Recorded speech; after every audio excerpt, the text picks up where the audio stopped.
Before the speculation, before the erasures, and long before the silence hardened into something people could feel, there was simply a man working. Yu Menglong did not enter the entertainment industry with the momentum of inevitability. He was not introduced as a phenomenon, nor positioned as a future cornerstone of the system. His early visibility came without ceremony. Roles arrived, attention followed briefly, then receded. He was known but never centered, recognized but rarely protected. In an industry that rewards proximity to power as much as talent, his trajectory was unusually flat.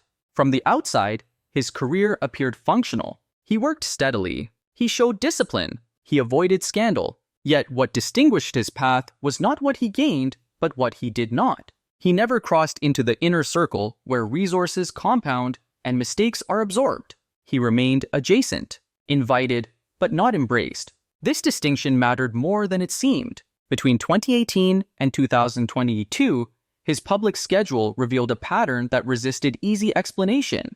While he lacked the filmography typically associated with high-level invitations, he appeared repeatedly at events with specific institutional backgrounds, cultural showcases, state-adjacent ceremonies, programs tied to regional identity rather than commercial entertainment. To casual observers, these appearances looked like honors. To industry insiders, they raised quiet questions. Yu Menglong was not a film actor, yet he performed at a film festival closing ceremony. He did not belong to elite production rosters, yet he stood on stages curated with unusual precision. His presence suggested access, but his career outcomes suggested restraint. The doors opened just wide enough to be seen, then closed before he could step inside.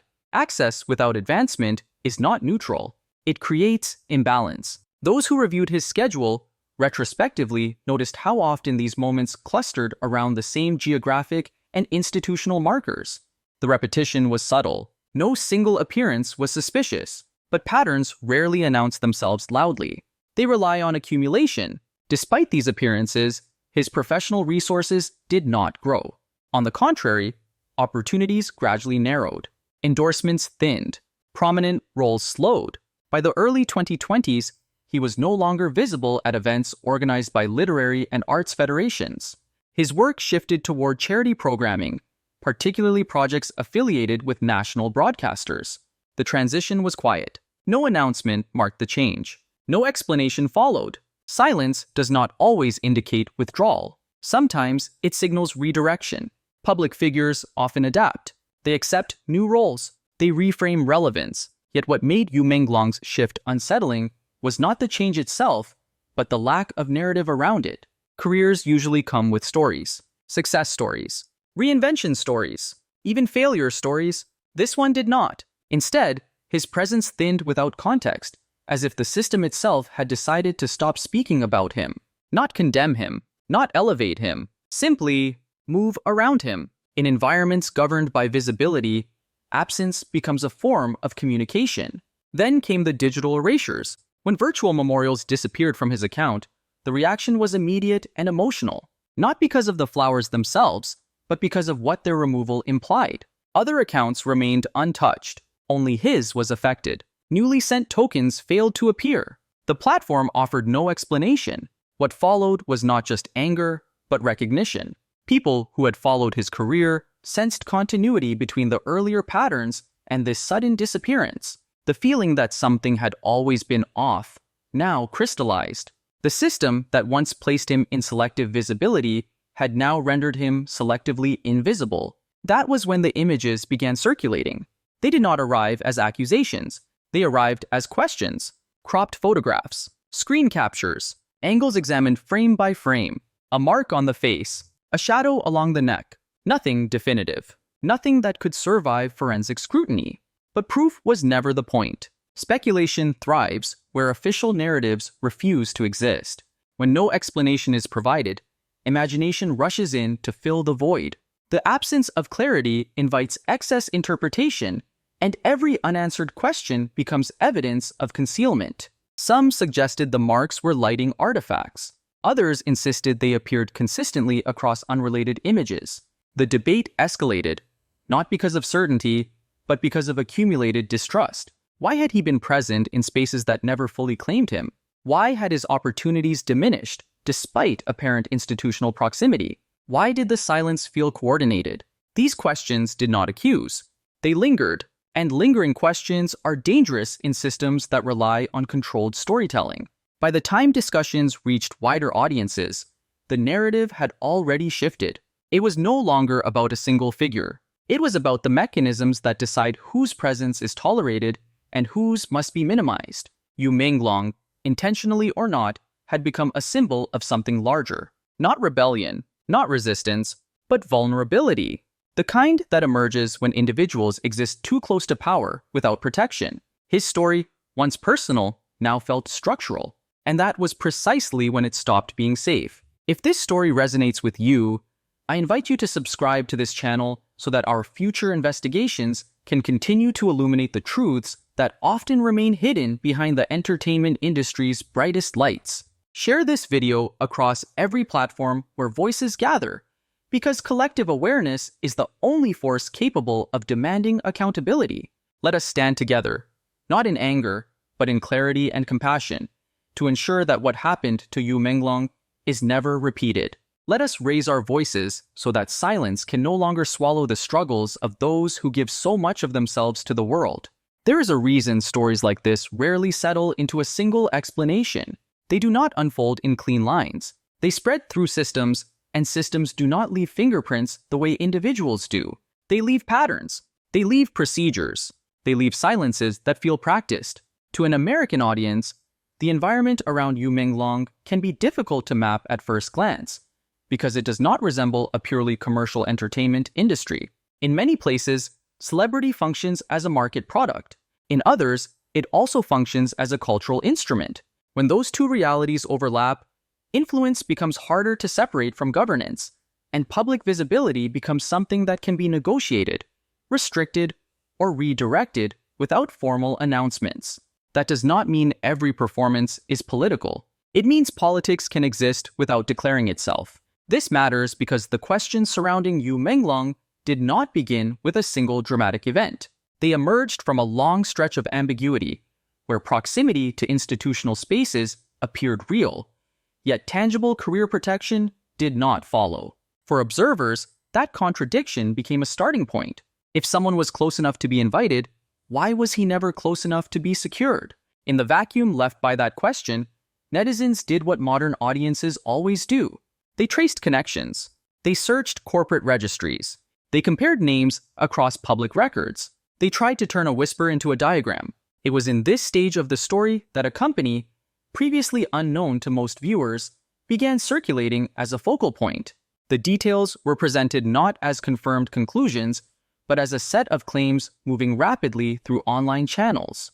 A legal representative with a bureaucratic career path. Shareholders with backgrounds that, at minimum, suggested proximity to public security structures. Transfers between jurisdictions. Professional titles that implied access to institutional networks. None of this, on its own, proved wrongdoing. Corporate structures can be ordinary. Career histories can be benign. But the internet is not built for restraint. And complex systems often look suspicious simply because they are complex. Still, we should not ignore why these claims gained traction.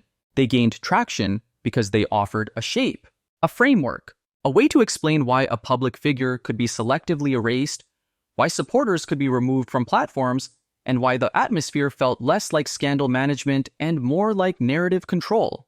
People do not cling to unverified structures because they love speculation.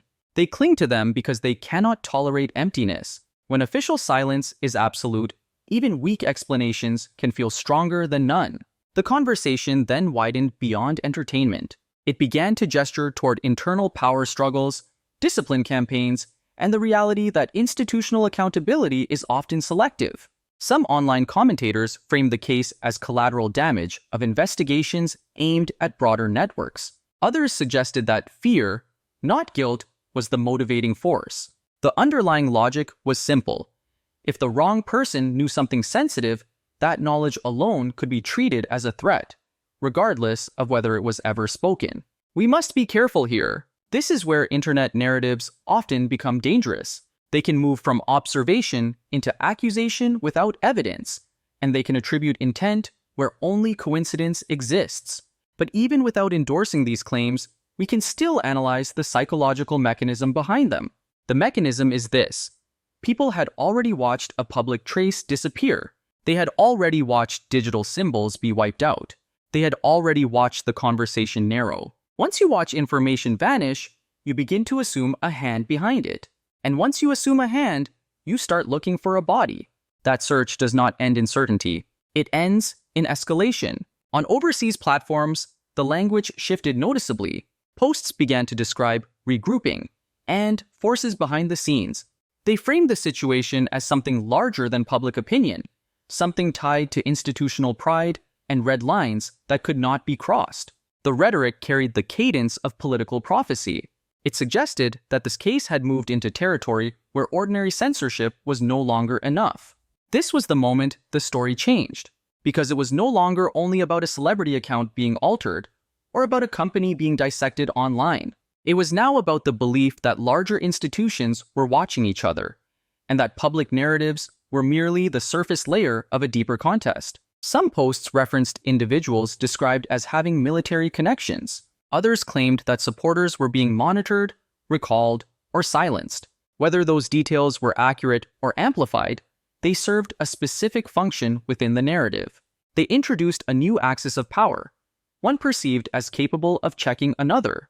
That idea is intoxicating in any society. When people feel that accountability is impossible, they search for a force that can impose it. They search for an internal counterweight. They search for an authority that is not captured by the same incentives. The calls that followed were not calls for evidence. They were calls for pressure. Real name complaints, identity-based reporting, collective submission of claims. The language resembled mobilization more than investigation. It treated truth as something that could be forced into the open through sheer institutional weight. And once a story reaches this stage, it becomes almost impossible to return it to ordinary reality. Because now, even if the original question was simple, the stakes feel existential. Now, any silence looks like guilt. Any denial looks like a cover. Any absence of proof looks like proof of suppression. That is the trap of narratives built in the dark. The darkness itself becomes the evidence. From a distance, we can see the tragedy in that mechanism.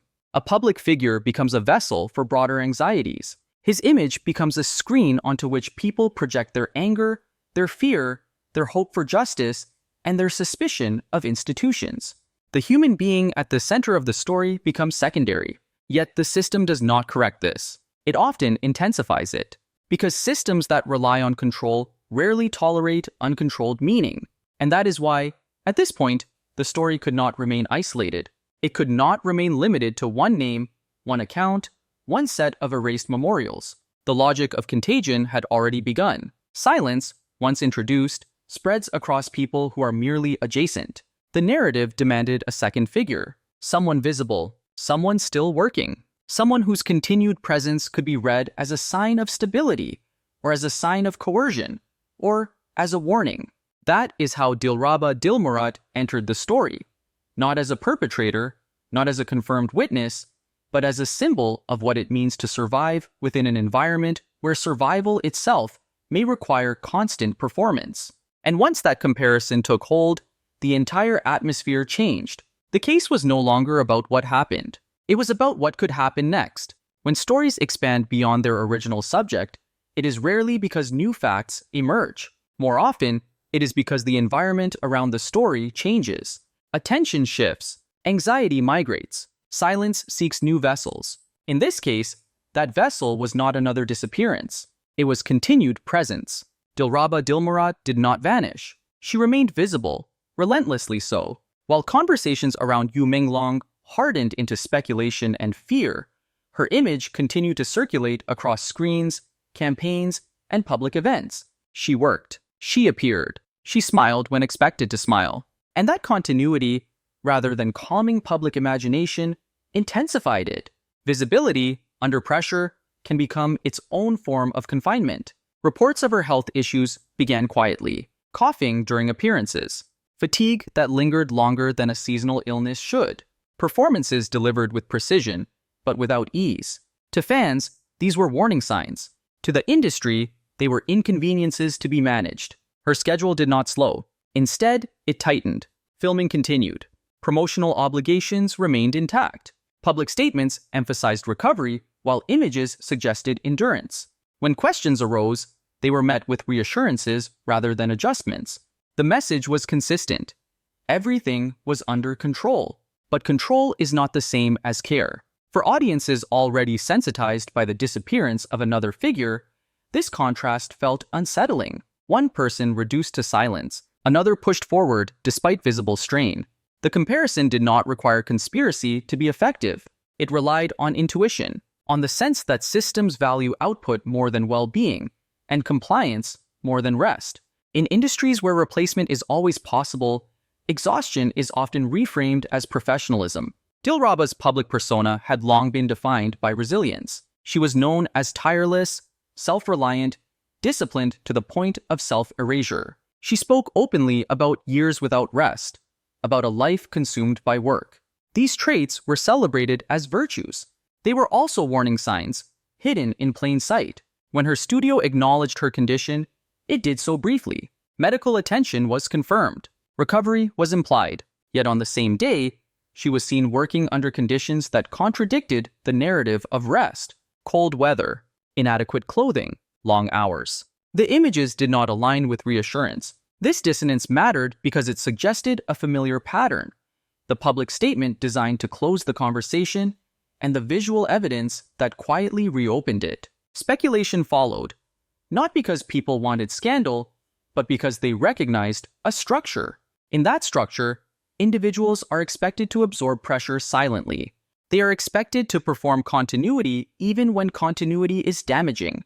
They are praised for endurance until endurance becomes indistinguishable from erasure. Unlike Yu Menglong, Dilraba still occupied the center of the frame. Her name still generated traffic. Her face still anchored campaigns. But the cost of that centrality was becoming visible. The work continued, yet the momentum around her projects softened. Anticipated successes arrived muted. Ratings slipped below expectations. Public interest remained, but it no longer translated cleanly into institutional enthusiasm. This created a paradox. She was everywhere, yet something around her felt stalled. In systems that prioritize image stability, stagnation can be as threatening as failure.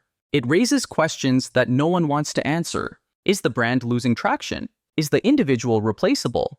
Is the audience still responding, or merely watching out of habit? These questions do not remain abstract. They translate into pressure, more work, more exposure, less rest. The cycle feeds itself.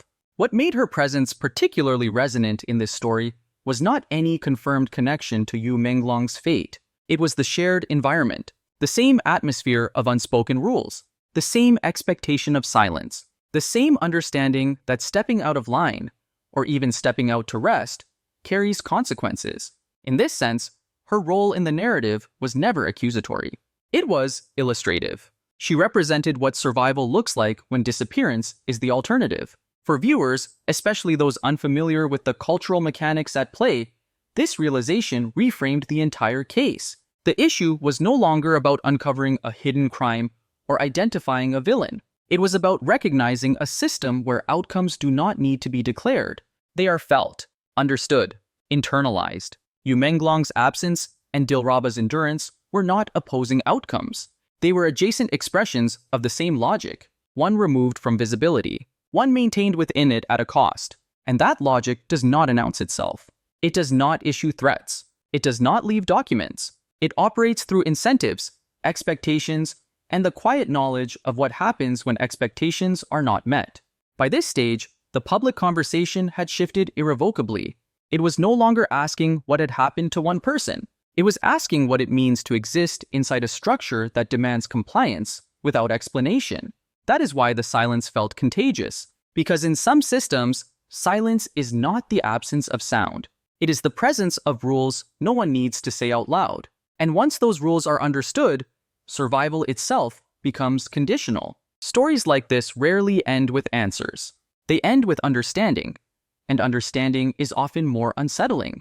There was never a single moment when the truth revealed itself. No confession, no document, no definitive line separating victim from system, accident from design. What remained instead was a landscape shaped by omission, by pauses where explanations should have been, by absences that accumulated until they formed a presence of their own. Yu Menglong did not become a cautionary tale because of what can be proven. He became one because of what was never clarified. His disappearance from visibility, gradual and unannounced, illustrated how easily a life can slip into irrelevance when relevance is no longer convenient. Not erased through spectacle, but through quiet administrative decisions that leave no trace of intent.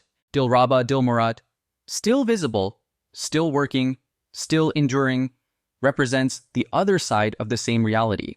Survival without rest. Continuity without pause. The expectation that one must keep moving in order to remain protected. Her story does not accuse. It reflects. It shows how presence can be maintained at a cost that is rarely acknowledged until it becomes unavoidable.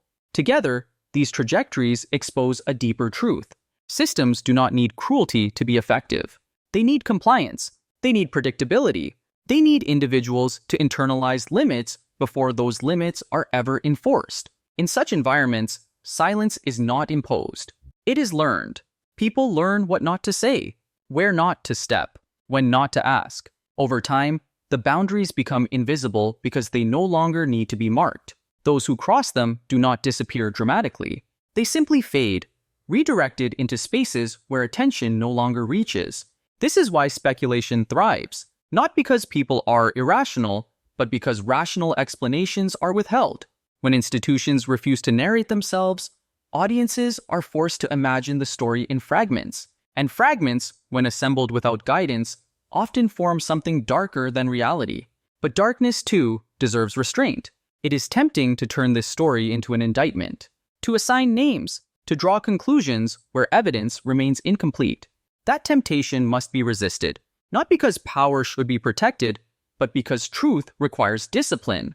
And discipline is the only counterweight to fear. What can be said without exaggeration is this: the cost of visibility is unevenly distributed. Some are asked to endure more. Some are allowed to disappear. And most learn, quietly, which category they belong to. In the end, this story is not about conspiracy. It is about structure, about how systems shape behavior without speaking, about how people adapt not because they agree, but because adaptation feels safer than resistance. History often remembers moments of collapse. It rarely remembers the slow narrowing that precedes them. But silence has a way of returning. It lingers in unanswered questions, in careers that stall without explanation, in endurance praised until it breaks, and in the quiet understanding that, in certain systems, survival itself is not guaranteed. It is negotiated.